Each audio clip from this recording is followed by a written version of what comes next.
Là, là, oui. Coucou, coucou, coucou. Non, Simon, il y a déjà assez d'enfants imbéciles comme ça. Oui, mon petit, oui, papa va te mettre en sécurité. Papa va te mettre en sécurité. Attends, voilà. Papa va te mettre en sécurité. Hein? Voilà. Là, mon petit. Voilà. Là. Merveilleux.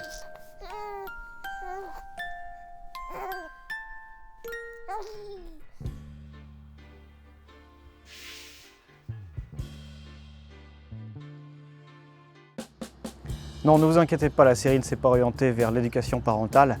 On va toujours parler de tabac. Et aujourd'hui, je voudrais vous parler d'un Partagaz, vous l'avez peut-être reconnu, un Partagaz série D numéro 4, cigare iconique. Pour ceux qui ont voulu faire pause et jeter un œil à ma cave à cigares, sachez que moi aussi, j'ai peut-être pensé que vous alliez regarder. Et pour vous préserver l'effet de surprise, et éviter de vous montrer certains produits. Le Partagaz série D numéro 4, donc cigare, comme je le disais, iconique. Donc c'est un Robusto. Il faut savoir que chez Partagaz, la série D, donc les séries de chez Partagaz sont nées dans les années 30, 1930. Et alors vous excusez, il y a des travaux juste derrière, hein, je suis désolé. Et donc la série D fait référence au Robusto. En l'occurrence, vous avez le D4 qui est un Robusto, vous avez le D5 qui est un Perla, vous avez le D6 qui est un petit Robusto. Donc ce cigare, il a une histoire qui est intéressante parce que Partagaz, donc, bon, c'est une des plus vieilles fabriques de tabac de Cuba. Certains disent la plus vieille. Je crois que c'est né dans les années 1800, en 45, je crois, en 1840 et quelques, je vous préciserai à l'écran la date exacte, je ne me le rappelle pas. Donc c'est une marque qui a résisté à la Révolution, et ce cigare aussi et donc, est né de nouveau dans les années 70, quand les choses ont commencé à se remettre un petit peu en place à Cuba. Si elles n'ont jamais été en place, parce que Cuba a toujours été un petit peu chaotique. Donc c'est un cigare, donc imaginez sûrement à la triple longue, fait 100% à la main, à la vuelta abajo, pardon, pas la vuelta arriba, la vuelta abajo. Donc vuelta abajo, c'est dans la province de Pinar del Río, à l'ouest de Cuba. Et ce qui était intéressant avec Partagaz, c'est que c'était le créateur de Partagaz, je ne me rappelle plus de son nom, je vais l'afficher aussi à l'écran. C'était alors, encore une fois, bon, c'est ce qu'on dit, pas une information sûre à 100%, mais c'était un des premiers, ou le premier, soi-disant, à expérimenter avec la fermentation des cigares. Et donc à vraiment créer ce produit qu'on connaît à l'heure actuelle. Comme je le disais, c'est un cigare qui est extrêmement populaire. Depuis longtemps, ça a toujours marché, parce que, bon, on va y revenir, Partagaz, ce sont des saveurs sur tous les produits qu'ils proposent, hein. Des saveurs qui sont plutôt agréables pour tout le monde, bien équilibrées, pas trop de caractère, juste ce qu'il faut, et un apport de sucré, d'épices, de boisé, voilà, bon, c'est fantastique. Et on a aussi ce module là qui est assez intéressant, qui est suffisamment diamétralement fin pour être inséré dans la bouche sans vous déformer complètement les lèvres, et pas trop long non plus, donc cigare plutôt rapide à fumer, entre guillemets, totalement fait à la main, un prix relativement abordable en règle générale. Enfin, ça a toujours été le but de la série D numéro 4. Voilà, donc pour ce qui est de l'aspect visuel, on a une cape, c'est typiquement cubain, hein. Ce sont des capes qu'on reconnaît assez vite. Alors, moi je vois des reflets un petit peu verdâtres sur ce cigare, donc il n'est pas vieux, j'ai dû l'acheter il y a quelques mois, je ne sais plus exactement, peut-être 3-4 mois, quelque chose comme ça. Il n'est pas très vieux. Je vous en parlerai plus tard. Donc la cape, oui, elle a quelques nervures, plutôt grosses pour des nervures cubaines, mais c'est très tolérable. On a une belle cape, bon, je dirais pas que la construction est la meilleure du monde, enfin visuellement, hein. pour ce qui est de la fonction, de la fonctionnalité de cette construction, on va voir ça plus tard, chez Partagas ça peut être très aléatoire, particulièrement chez Partagas. Là en l'occurrence on a une construction qui est visuellement artisanale, on va dire ça comme ça, et puis, mais bien faite, hein, ça se voit, c'est bien fait. Quand je regarde la tripe, je vois que c'est très bien distribué, enfin en tout cas la partie de la tripe qu'on peut voir. Alors, oh là là là. Alors là les amis, l'analyse olfactive est fantastique. Vous voyez, j'ai pas pu résister, je regardais le cigare et j'avais envie de sentir, j'avais qu'une envie, c'était de sentir. Une explosion d'épices, du poivre blanc tout de suite, un poivre très léger, parfumé. Il est presque vanillé, il est minéral, ce poivre. Oui, il y a quelque chose de minéral, presque salin. Hein, on pourrait presque avoir l'impression de sentir un galet, vous voyez, sur la plage. Il y a quelque chose comme ça, avec cet apport de poivre. Évidemment, il y a du boisé. Et puis alors, quand on sent le pied, on a ces arômes, mais alors fois 100, c'est... Enfin, fois 100, vous voyez ce que je veux dire, j'exagère un peu. C'est décuplé, et alors, l'odeur est absolument sublime. Sublime. Ça piquerait un petit peu le nez, on a du poivre, alors c'est bizarre, parce que le poivre est à la fois assez présent, assez fort, presque à vous donner envie d'éternuer, mais en même temps très fin, très léger, très diffus. C'est une sensation étrange. Alors c'est fantastique, on a toute l'expression de la vanille là pour le... Alors c'est pas tout à fait de la vanille, c'est un poivre vanillé, je le dirais comme ça, parce que ça n'a pas vraiment l'arôme de vanille, mais il y a cette coloration en quelque sorte olfactive de la vanille, ce côté qui vous... Ah, oui, vous voyez, qui vous donne envie de... Enfin, qui vous donne l'impression d'être en vacances. Destination la plage. Oui, et alors, j'essaie de passer un petit peu ces saveurs très dominantes.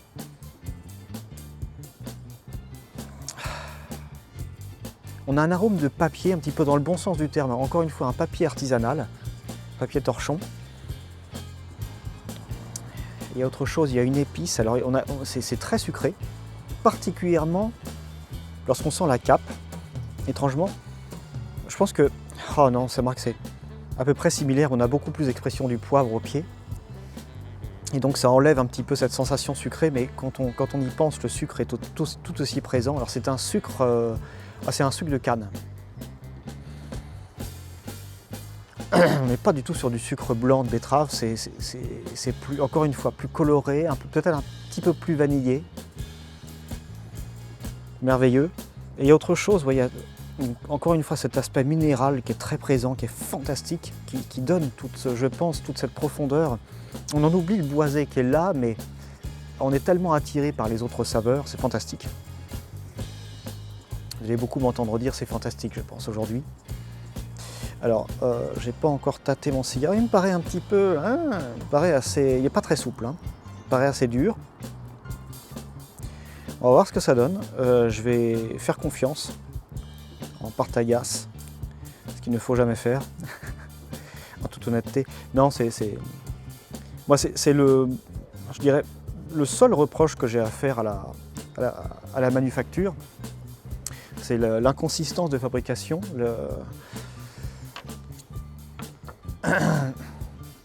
le manque de régularité. Je vais l'ouvrir dans un premier temps avec un emporte-pièce. Alors celui-ci, cet emporte-pièce me propose deux tailles, je vais choisir la plus petite ouverture. Et vous voyez, il faut se méfier.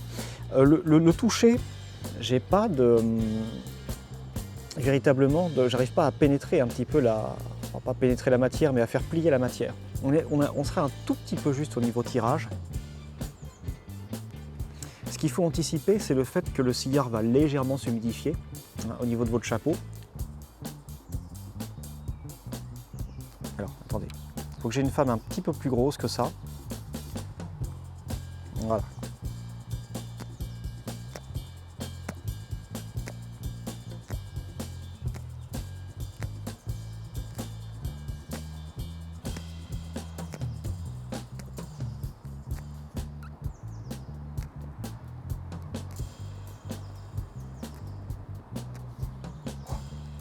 Oui, j'ai dû insister un petit peu plus sur un côté qui avait plus de mal à s'embraser. Donc on a déjà un petit déséquilibre. On va voir comment ça se rééquilibre un petit peu plus tard dans le fumage. Je ne vais pas retirer pour l'instant, on va le laisser un petit peu. Alors là dès le départ j'ai du caractère. Un tabac plutôt sombre, pas mal de poivre, boisé sombre également. Oui, c'est intense, mais sans aucune vulgarité. Pour l'instant, c'est très plaisant. Et je suis surpris de ce contraste entre l'analyse olfactive et puis le fumage. Ce qu'il faut noter d'ailleurs, c'est que par rapport à tout ce que je vais vous dire, comme je le disais, Partagás, leur problème, c'est le... Enfin, le problème, ça peut avoir du charme. C'est la régularité de leur construction. Et donc, un même cigare, enfin une boîte de cigares peut sûrement avoir différents... chaque cigare va avoir une saveur différente, je vais y arriver. Il y a de fortes chances en tout cas. Et donc là, l'analyse de ce cigare elle peut différer d'un autre D4, série D numéro 4. À ne pas confondre avec le D4. Oui, pour l'instant, je suis surpris. J'ai un arôme de vieux cuir, beaucoup de poivre, et je vais me rincer un peu la bouche avec de l'eau d'ailleurs. Boisé sombre. On est dans cette ambiance plutôt hivernale, vous voyez, vieux cuir, poivre noir. On est dans un contexte là de séance de digestion, avec un tabac plutôt puissant. Donc à préférer après un bon repas. Le cigare se rééquilibre. C'est juste ici qu'on avait notre petit déséquilibre. Mais le tirage est toujours un petit peu juste. Il a tendance à être un peu difficile. Avec un tirage difficile, on va avoir davantage d'expression du caractère. Et donc plus vous facilitez le tirage, plus doux va être potentiellement le cigare. Parce que vous voyez, même sans baver de façon importante, mon chapeau là, il est parfaitement sec. Je ne suis pas une personne qui bave énormément sur le cigare. Et même sans ça, le cigare contient de l'humidité. En brûlant, cette humidité va circuler tout le long du cigare, va se retrouver dans votre tripe, tout le long du cigare, et va faire en sorte que les feuilles se serrent un petit peu. Hein, voilà. Donc là, on va avoir une ouverture sur quasiment tout le chapeau. Donc on va avoir l'équivalent finalement d'une ouverture à la guillotine. Rien à voir. Ah oui, vous voyez la quantité de fumée qui se dégage de mon cigare, et je n'ai pas tiré depuis un moment. Non, rien à voir. Donc c'était une bonne chose à faire. Pour ce qui est de l'aspect gustatif, le cigare s'adoucit, en effet. Alors je ne vais pas dire qu'il se complexifie, il est toujours le même, mais on perçoit les arômes avec plus de nuances.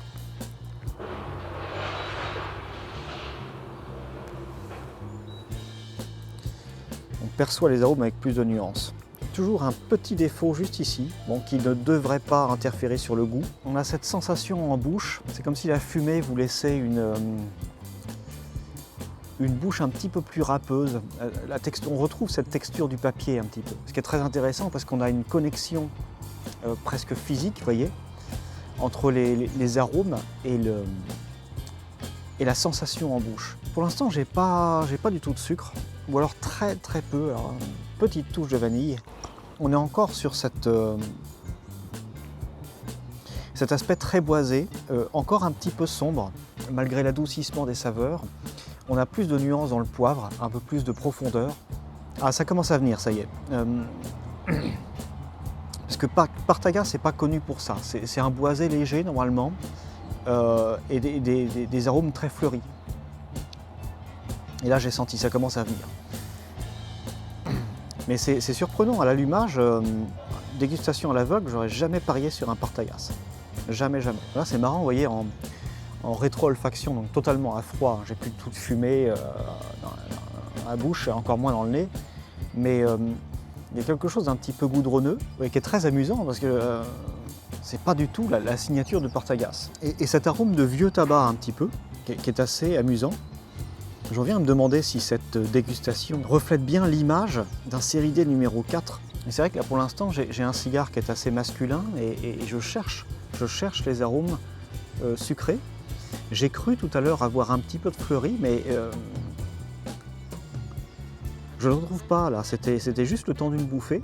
Bon, vous voyez, combustion irréprochable. Donc, je suis presque en train de chercher les saveurs qu'on a d'ordinaire sur un série D numéro 4, mais c'est peut-être pas plus mal qu'on ait là une dégustation un petit peu à part entière, parce que ça montre un petit peu toute la diversité de saveurs que peut offrir Partagas, avec justement ces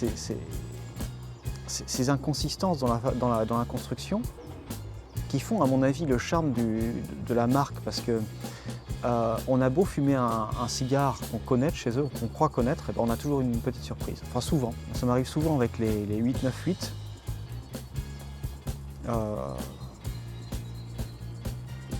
Qui sont plus longs et donc plus intolérants aux erreurs de construction. Et oui, c'est souvent que je suis complètement surpris par le cigare. On peut avoir quelque chose de miellé, de fleuri, de doux avec un boisé léger et quelque chose de beaucoup plus caractériel.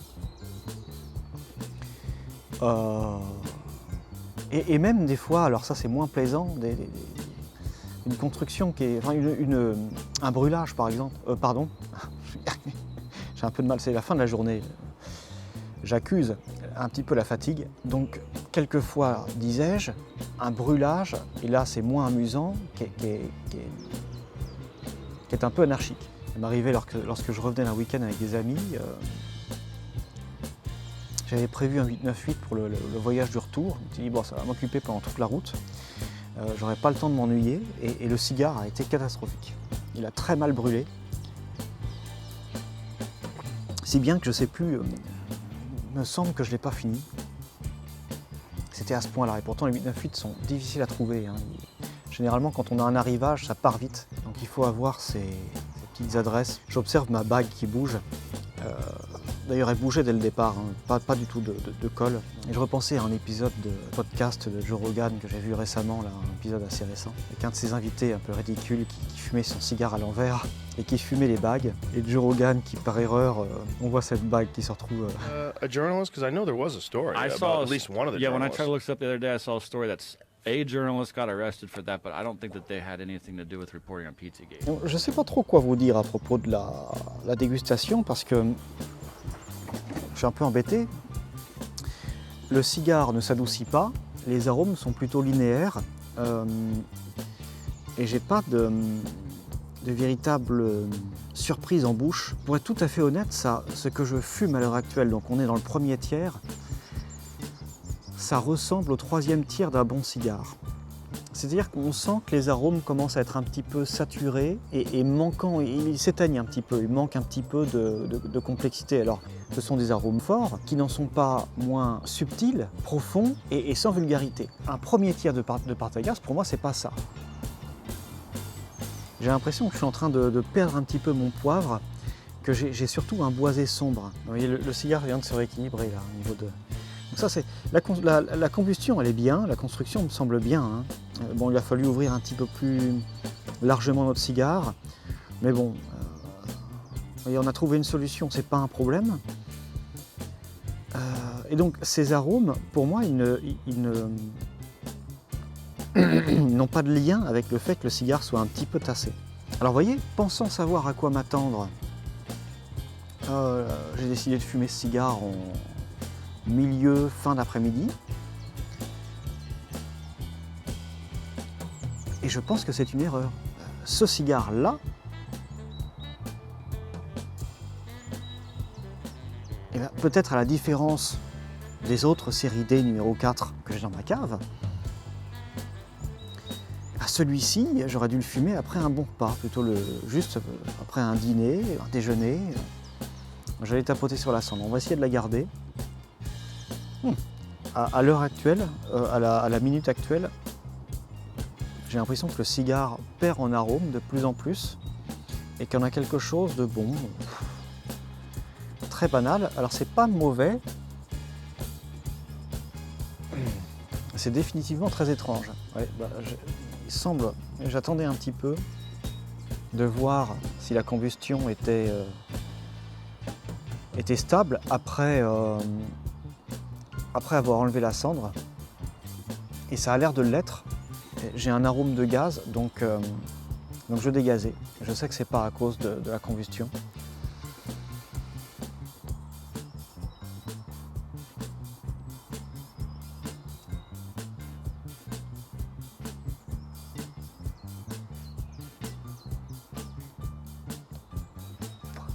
C'est un cigare assez court, on dirait pas, mais on est encore dans notre premier tiers. On va approcher de la fin, mais on y est encore. Dégazer dans le premier tiers, c'est dommage.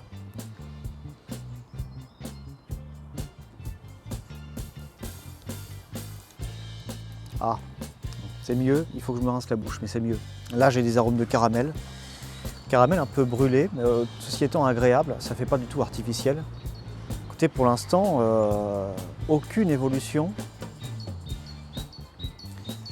En dehors d'une petite perte d'arôme, justement, décomplexification des arômes restants. Donc plus j'y pense et plus je suis content de fumer ce cigare devant vous.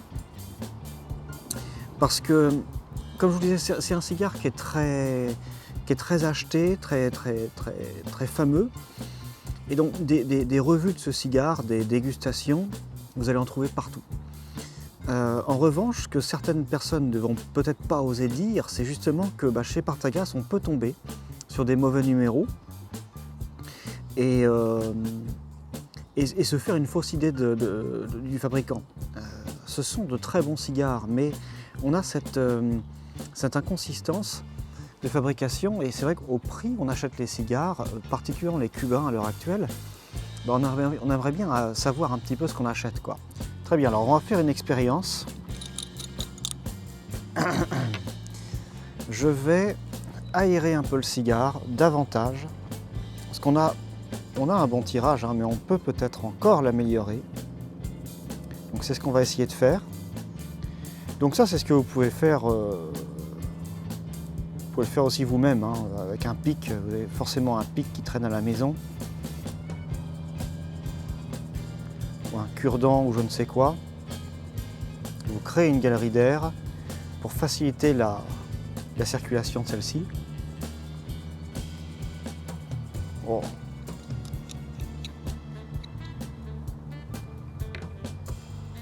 Je vais redégazer. On va vraiment essayer de lui donner toutes les chances qu'on peut.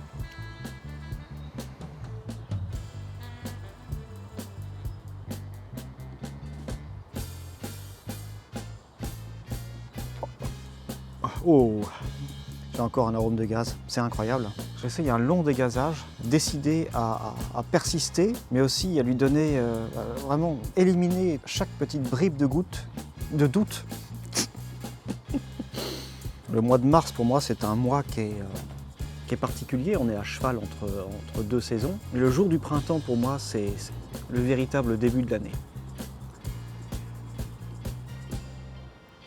Et cette période de début d'année, je l'aime bien parce que on a quelquefois ces journées durant lesquelles il y a du soleil, le temps est doux, il ne fait pas ni chaud ni froid, on est juste bien, avec peut-être une petite touche de fraîcheur de temps en temps. Il y a quelque chose qui nous fait nous sentir vraiment revivre en quelque sorte. D'autant plus que après un long hiver, on voit la nature redémarrer, on revit toutes ces expériences de la belle saison. On voit les animaux ressortir de l'hibernation, les insectes revenir et la vie finalement s'installer de nouveau, les arbres fleurir. Il y a une magie particulièrement le matin durant cette saison. En alchimie, on considère que les nuits du printemps et de l'été ont une énergie particulièrement présente. Une énergie qui fait se rencontrer le lion et la licorne. Peut-être que les cigares ont été oubliés dans la presse, ceux-là. Ils s'en foutent peu de choses dans une presse. Hein. Vous laissez le cigare un petit peu trop longtemps et le tirage est foutu. Et c'est parce que on peut voir que la cape est bien aérée, enfin on a ce qu'il faut. C'est la sous-cape le problème là. Je le vois assez clairement. Bon, sur ce mes amis, maintenant qu'on est dans le troisième tiers et que je ne vois pas d'évolution, je vais prendre le risque de vous dire au revoir. Si jamais il se passe quelque chose, ce qui est fort peu probable, je reviendrai vers vous, bien entendu. Et puis peut-être qu'un de ces quatre, on dégustera quand même un vrai série D numéro 4 de chez Partagas, enfin un vrai. Vous suivez ce que je veux dire, j'imagine. D'ici là, écoutez, je vous souhaite à vous de bonnes dégustations. Merci d'avoir partagé ce moment avec moi et je vous dis à bientôt pour un nouvel épisode. N'oubliez pas, bien entendu, Happy Mama, Happy Casa, Cigare Papa.